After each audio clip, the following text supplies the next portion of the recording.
Hello everyone, জ্ঞানজ্যোতি coaching সেন্টারের পক্ষ থেকে তোমাদের সকলকে জানাই স্বাগত। আমি অসীম দাস আবার চলে এসেছি তোমাদের জন্য সোশিওলজি ক্লাস নিয়ে।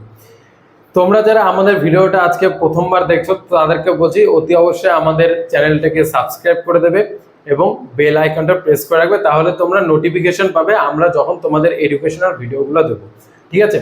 তো যারা আজকে আমার ভিডিওটা দেখছো তাদেরকে বলে রাখি যে আজকে আমি তোমাদের যেটা নিয়ে আলোচনা করব সেটা এর আগের ক্লাসে আমি যেমন তোমাদের বিদ্যুৎকরণ নিয়ে আলোচনা করেছিলাম, সেই বিদ্যুৎকরণেরই একটা টপিক নিয়ে আজকে তোমাদের সাথে আলোচনা করব।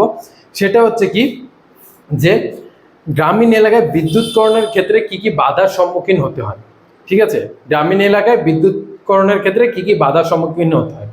এবার দেখো এই যে এই কোশ্চেনটা, মানে আমাদের যদি কোনো একটা জায়গার যদি ডেভেলপমেন্ট করতে হয়, ঠিক আছে, তুমি যদি বলো যে একটা গ্রাম আছে আমাদের, সেই গ্রামটা ডেভেলপমেন্ট করতে হবে, তো সর্বপ্রথমেই যেই কথাটা উঠে আসে, ঠিক আছে, সেই গ্রামের উল্লেখযোগ্য একটা বিষয়, সেখানে কি করতে হবে, ডেভেলপমেন্ট করতে গেলে সেখানে বিদ্যুৎ সংযোগ দিতে হবে।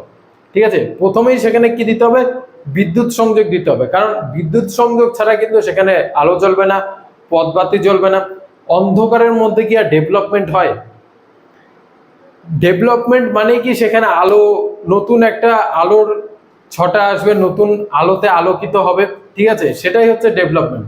তো তুমি যদি একটা জায়গায় যদি উন্নয়নের কথা বলো বা একটা গ্রামের যদি উন্নয়নের কথা বলো, সেখানে তোমার মূল একদম মানে মূল কাঠামোগুলির মধ্যে যে উল্লেখযোগ্য কথাটি আসবে সেখানেই আসবে হচ্ছে বিদ্যুৎকরণ। তো কোনো একটা গ্রামের যদি তুমি ডেভেলপমেন্ট করতে চাও বা উন্নয়ন যদি করতে চাও, সেখানে কিন্তু আমাদের বিদ্যুৎ সংযোগ নিয়ে আসার কিন্তু খুবই প্রয়োজন।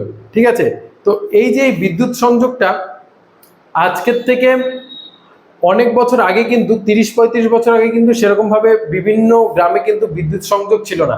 কিন্তু আজকের ডেটে কিন্তু দেখা যাচ্ছে যে 2017 সালের একটা মানে পরীক্ষা করা হয়েছিল যে আমাদের ওয়ার্ল্ডের কত পার্সেন্ট মানুষকে বিদ্যুৎ সংযোগ দেওয়া গেছে। তো সেখানে দেখা গেছে যে খুব কম সংখ্যক মানুষ, মানে 14%-এর মতন এরকম পরিবার আছে যেখানে বিদ্যুৎ সংযোগ এখনো পৌঁছায়নি কিছু কারণের জন্য। কিন্তু আমাদের কিন্তু দেখা যায় কি বেশিরভাগ এলাকাতে কিন্তু বিদ্যুৎ সংযোগ পৌঁছে গেছে, এবং বিদ্যুৎটা কিন্তু আজকের ডেটে একটা কিন্তু ভাইটাল জিনিস। ঠিক আছে, তো এই যে বিদ্যুৎ সংযোগ, যে প্রথম দিকে তো কোনো গ্রামে বা কোনো এলাকায় তো বিদ্যুৎ সংযোগ ছিল না, তাই না?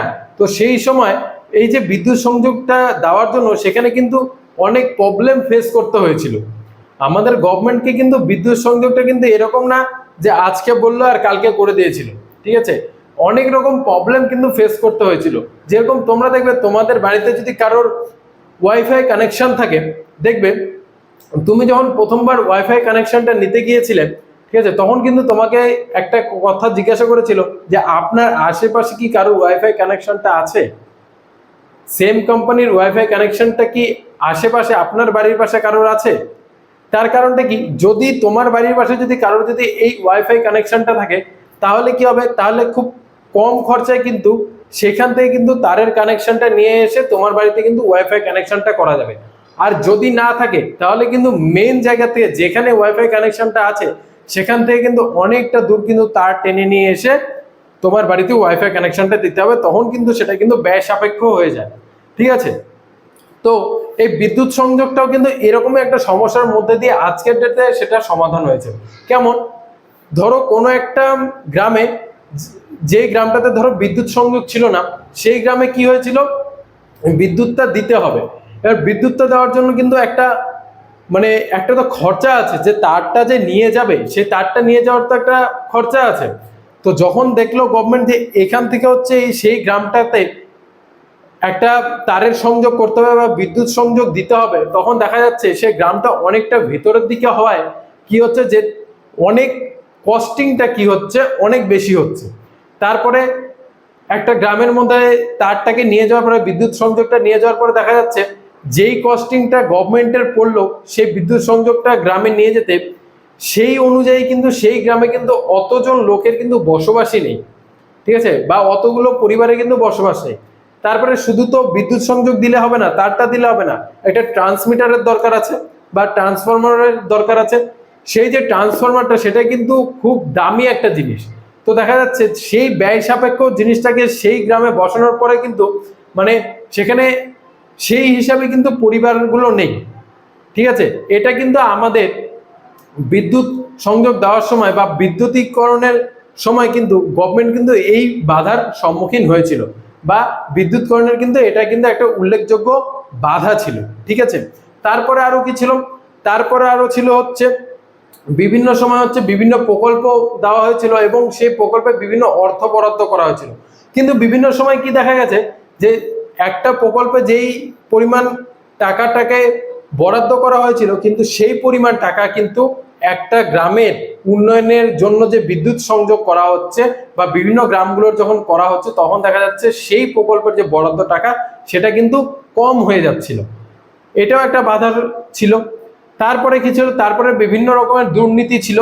দুর্নীতি বলতে কোনো একটা প্রকল্পের টাকা ধরো এসছে যে এত টাকা বরাদ্দ হয়েছিল, কিছু স্বার্থলোভী মানুষ কি করেছিল সেখান থেকে কিন্তু টাকা নয় ছয় করে দেওয়ার ফলে কিন্তু সেখান থেকেও কিন্তু বিদ্যুৎ সংযোগের ক্ষেত্রে কিন্তু একটা বিশাল বাধার সৃষ্টি হয়েছিল। তো এরকম বিভিন্ন রকম বাধার মধ্যে দিয়ে কিন্তু আজকে ডেটে আমাদের কিন্তু ইন্ডিয়ার বিভিন্ন জায়গায় কিন্তু আজকে বিদ্যুৎ সংযোগটা করা হয়েছে, বিভিন্ন বাধার সম্মুখীন হতে হয়েছে। তো এই যে গ্রামীণ এলাকায় বিদ্যুৎ সংযোগের ক্ষেত্রে কিন্তু এইরকম বাধার সম্মুখীন হতে হয়।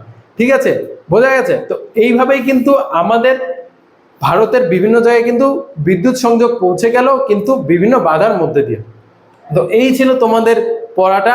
এটার কিন্তু আমাদের জ্ঞানজ্যোতি কোচিং সেন্টারের পক্ষ থেকে কিন্তু তোমাদের জন্য কিন্তু এই পড়াটার উপরে কিন্তু অলরেডি নোটস তৈরি হয়ে গেছে। ঠিক আছে, তোমরা যারা এখনো আমাদের জ্ঞানজ্যোতি কোচিং সেন্টার জয়েন করোনি, তোমরা দেখো এখানে আমাদের দুটো নাম্বার দেওয়া আছে 6295916282 এবং 7076398606। এই দুটো নাম্বারে তোমরা আমাদের সাথে যোগাযোগ করতে পারো এবং আমি যে তোমাদের ইউটিউবে যে ক্লাসগুলো দিচ্ছি বা এই যে ক্লাসগুলো নিচ্ছি এই ক্লাসগুলোর উপরে কিন্তু পিডিএফ আকারের নোটস কিন্তু আমাদের থেকে তোমরা নিতে পারো। এছাড়াও তোমরা যদি বলো যারা এই পিডিএফ আকারের নোটসগুলো নেবে তাদেরকে কিন্তু আমরা অনলাইন ক্লাসেস কিন্তু প্রোভাইড করে থাকি। ঠিক আছে, তো অনলাইন ক্লাসেস এবং পিডিএফ আকারের নোটের মাধ্যমে কিন্তু তোমরা তোমাদের পড়াশোনাটা চালিয়ে যেতে পারো। ঠিক আছে, তাই তোমরা যারা এখনো আমাদের জ্ঞানজ্যোতি কোচিং সেন্টার জয়েন করনি অতি অবশ্যই আমাদের এই দুটো নাম্বারে কল করো এবং আমাদের জ্ঞানজ্যোতি কোচিং সেন্টার জয়েন করো। ঠিক আছে, দেখা হচ্ছে পরের ভিডিওতে। আজকের মতন এখানেই শেষ করছি। Thanks for watching, thank you.